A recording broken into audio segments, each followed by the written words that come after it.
I want to go to Pennsylvania now. Lieutenant Governor John Fetterman is going to join us now. Governor, give us a sense of where things are standing from your perspective with the count right now, when we might know who is at least the unofficial winner in the state of Pennsylvania. Well, the good news is that we're going to count every vote, and we are going to let the nation, the world, know that whatever result we end up reporting is going to be true. The results are secure, and they're going to reflect the democratic will of our voters. So there isn't going to be any doubt of that. Now, the timing, of course, can change.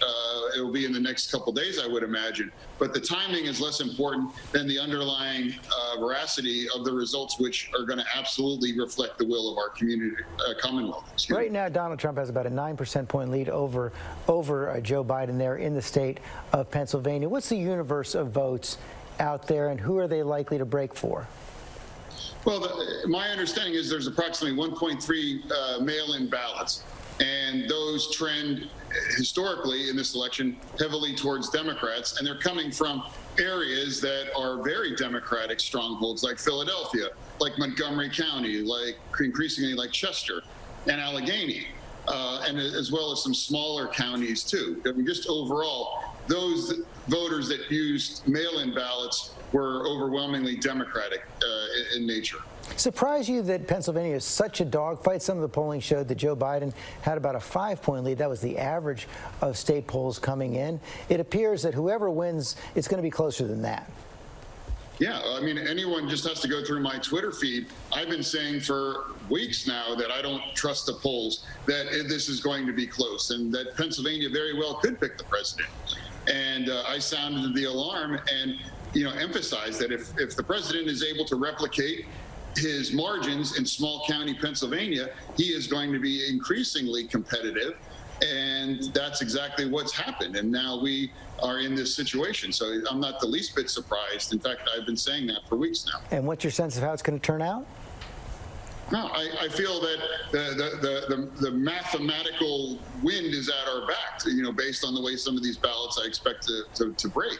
But one thing I would emphasize to your viewers is that every vote is going to be counted, and it's going to be a true result. I mean, we're going to follow that law.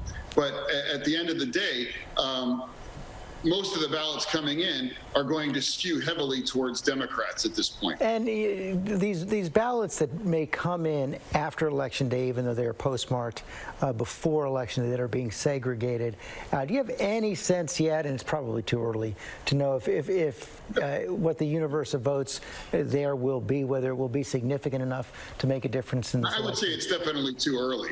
And I would also say that based on statements that the Supreme Court made during the challenge that they opted not to take when before Justice Barrett was seated, certainly would create some concern as far as the Supreme Court ruling. However, with 1.3 million ballots outstanding, it may or may not even be particularly relevant, quite frankly. And then if you step up to the national level, if Wisconsin continues to break the way it does, Michigan continues to break the way it does, Nevada continues to break the way it does, and I was listening to your earlier guest, if Georgia continues to break the way it does, that's 270, and that's ball game for the vice president. So Pennsylvania may not ultimately be that deciding state. You think he's going to win? The presidency? Mm-hmm. Yeah, of course, and that's not partisan bravado. That's just math, and that's just looking at what has to come in. And it's been a free election. We had very few issues here in Pennsylvania on the ground.